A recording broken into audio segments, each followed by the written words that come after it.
The following is a fan-based discussion, and all materials being discussed are owned by Toei and Subaraya Productions. I claim no ownership to the materials being discussed and is purely fan opinion. Hello everyone and welcome back to another TFX Top 10 video. For those of you who watch my videos, you will know that my favorite Ultraman show is Tiga, and in about a month's time, it will be 30 years since the airing of its first episode. There's a reason why Tiga is my favorite Ultra and why it's still one of the most popular Ultra shows of all time, despite being almost 30 years old. Speaking of 30, this video will also be my 30th video on this channel. As such, I have decided to count down the top 10 most emotional episodes in Ultraman Tiga, because Tiga has a good number of emotional episodes, and that's one of the reasons why I love Tiga. As usual, let's start with honorable mentions. Loved ones reconciling with each other is always great to see, because hating someone is hard, but forgiving someone is harder. This is what happens here between Rena and her father. Her father promised to give her a lipstick on her 9th birthday 13 years ago, but he left due to work and never came back. He works in a space station. Rena's parents ultimately divorced, and Rena is understandably angry at her father. Now, he's not the worst father ever, because he never forgot the promise he made. He kept the lipstick on him for 13 years, and when alien Regulon captured Rena, he tried his best to save her. She called him dad after she saw the lipstick, and the scene where the black and white converts to color shows Rena's resentment towards her father disappearing. The two even worked together to help Tiga defeat Regulon. The reconciliation between daughter and father here, so good. So good. This episode revolves around a girl named Saki who Daigo, our main character, met when he was a kid. But get this, she and her capsule actually crash-landed on Earth way back in 1802. She was forced to wander the Earth ever since, with her looks not changing at all, until her capsule is dug up in modern time from 30 meters below ground. She activates the capsule with her flute, and the capsule emits a light, which essentially acts as a beacon for Kaiju Makina. Despite Tiga fighting it, Tiga doesn't kill Makina because it didn't have any evil intentions. It only came to pick up Saki, who still remembers Daigo. Saki's story is heartwarming because I can't even begin to imagine how it must have felt waiting for as long as she did. If the capsule didn't get dug up, who knows how much longer she would have had to wait. Just one day can feel like a long time when it comes to returning home, let alone a few hundred years. I'm glad she got a happy ending, because she deserved it. This will forever be one of the most memorable Ultraman finales, and a big reason for that is the emotional aspect. Seeing every character, whether it was the heroes, side characters, and even former villains working together to revive the petrified Tiga, is amazing. Although their plan fails due to interference from the evil god Katanazawa, the hopes of the kids around the world turn into light, and this light revives Tiga, giving him the power to exterminate Katanazawa and the darkness. This was amazing, but the true standout is the relationship between Daigo and Rena. The moment where they reunite is fantastic, and the Guts team taking a photo together was good, though it still has the issue of Yasumi being left out. This episode really gives you a sense of hope, which I love. Alright, now on to the actual list. Strange time warps have been appearing, one dropping a ship that disappeared decades ago, and another dropping off a young woman born in 1915 named Tetsuka Yuri. Since her home no longer exists in the present, Yasumi takes her on a tour of the city. He gives her a necklace with her picture inside as a gift before he goes to help fight Gorodorasu, the kaiju responsible for the time warps. The kaiju is too much for Guts and even Tiga to handle. The kaiju's power comes from his horns, and every time he uses his power, they'll have 3 seconds to destroy them. Initially, Yasumi hesitates because if the kaiju is killed, it's likely that every displaced object will cease to exist, including Yuri. However, he also knows that letting the kaiju escape will be catastrophic. So he presses the fire button to destroy the kaiju's horns, which allows Tiga to kill him. He thinks that Yuri died, but in reality she returned to her time, because he finds the necklace that Yuri gave him when he was a kid. This shows the dilemma of sacrificing one to save the many. You get Yasumi's struggle here, because while it is his duty to protect Earth, it may come at the price of someone's life. But thankfully, it didn't come to that. Next. The space shuttle Jupiter Sango set out to research Jupiter until a mysterious light envelops it, absorbing it and the 3 astronauts inside, forming Kaiju Ligatron. However, their will is still there, and because the Kaiju is basically a machine, their love for their families allowed them to briefly take control of it and use its abilities to create projections of themselves to spend time with their families, which is amazing. Although the crew is inside the Kaiju, God still has to fight it to protect Earth. Now, the way they defeat it is amazing because Tiga can't beat it, even with his finisher, so instead they transmit personal data of the crew members into it.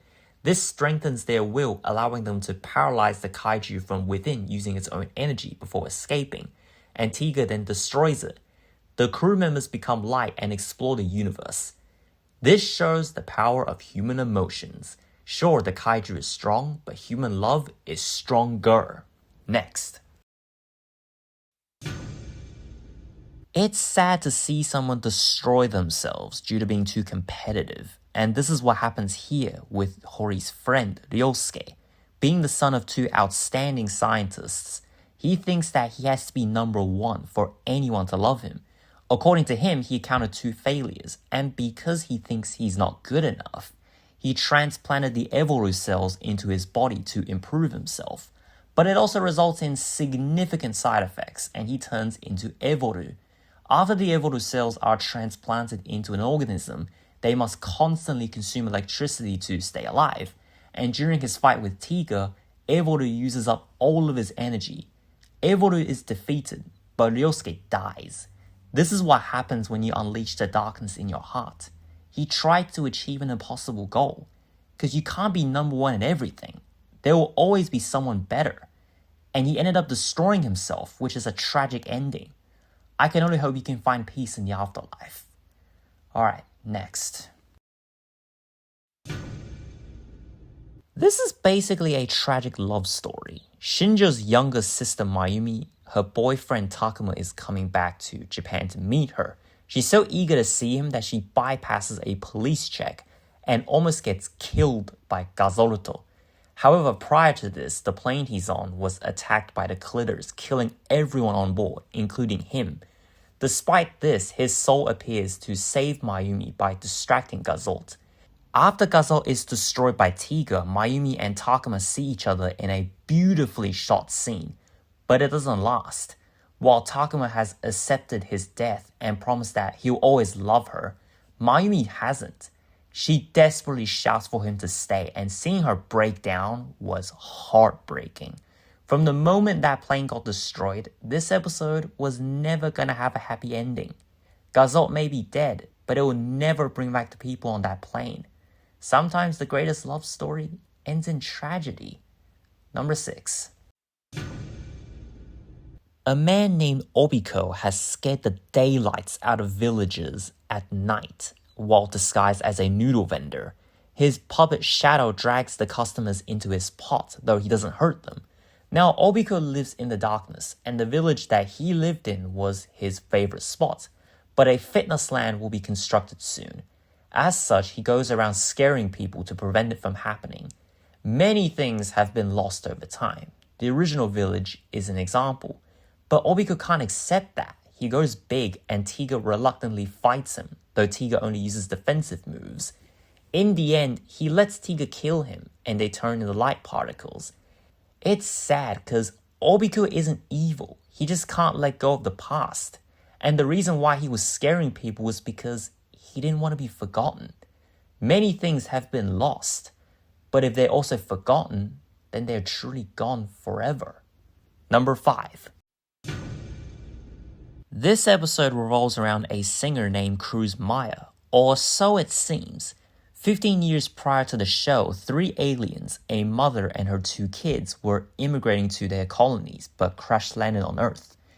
Due to their life support systems malfunctioning, only 2 could leave, and so they left the remaining one within the body of a girl who died in a car accident. That girl was Cruz Maya. Now, her older brother possesses Shinjo's body. He has come to retrieve Maya, and he came after 15 years because their planet was invaded by alien Natan, who killed his mother. He was planning to retrieve Maya and go search for a new home with the other runaways. However, alien Natan has killed the runaways, leaving him and Maya as the only 2 left of their kind. He claims he's doing this for his planet's justice. I'm like, what kind of bullshit justice is this? Maya's brother is killed before Tiga kills alien Natan. Shinjo, while pretending to still be possessed, tells Maya to stay on Earth because her fans love her, which may be for the best. The fight is less than a minute long, which means we spend more time on the character interactions. Maya lived alone for 15 years, and just when she meets her brother again, she loses him. Now she's alone again, and it's implied she knows her brother is not coming back. I got no words. It's sad. Very sad.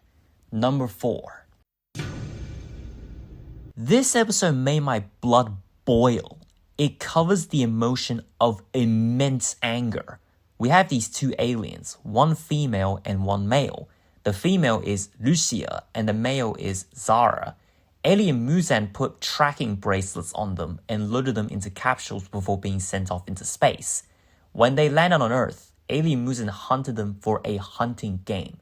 A motherfucking game. He killed Zara first after a long chase, before also killing Lucia. This was the only episode where Tiga's rise is red instead of blue, and his grunts are raspier, which shows his anger. Tiga kills Alien Muzan, but it's not really a satisfying ending, because the lives of Lucia and Zara are lost forever. Guts decided to give Lucia a proper human burial, because it's the least they can do for failing to protect her. This episode I felt sad, because the 2 aliens did not deserve to die. But this episode also pissed me off so goddamn much. Alien Muzan treating life as prey for a game? This alien should rot in hell. Alright, let's calm down and go to number 3. So much for calming down. This episode also pissed me off. Not as much as 14, but still. A man named Masaki Keigo, who has the same Ultra DNA as Daigo, wants to become an Ultraman. However, while Daigo wants to protect people, Masaki thinks Ultraman's purpose is to guide humans' evolution as a god. In the previous episode, he stole Daigo's spark lens, which he uses to merge himself with an Ultra statue. But his selfish intentions end up corrupting the Ultra, and he becomes Evil Tiga before going on a rampage. After Evil Tiga awakens, his companion, Gadi, also awakens after taking a dog as its host, and tries to stop his master. Seeing Evil Tiga pounding on him while he desperately tries to stop his master is heartbreaking. Then he kills Gadi right in front of Tiga. This infuriated me. Heck, even Tiga was pissed. Tiga wins, but it's quite sad because this wouldn't have happened if somebody didn't try to play God. Alright, on to number 2. The evil god Katanazawa awakens and covers the entire world in darkness, with its servants, Zoigas, attacking the major cities. The Earth's defenses are overwhelmed, and the TPC base is covered in darkness, forcing Guts and everyone inside to evacuate. Tiga fights the evil god, but he stood no chance against the enormous kaiju. His attacks don't even faze the kaiju until the evil god petrifies Tiga. Unlike the final episode, which gives you the feeling of hope, this episode gives you the feeling of despair and fear. Finally, number 1.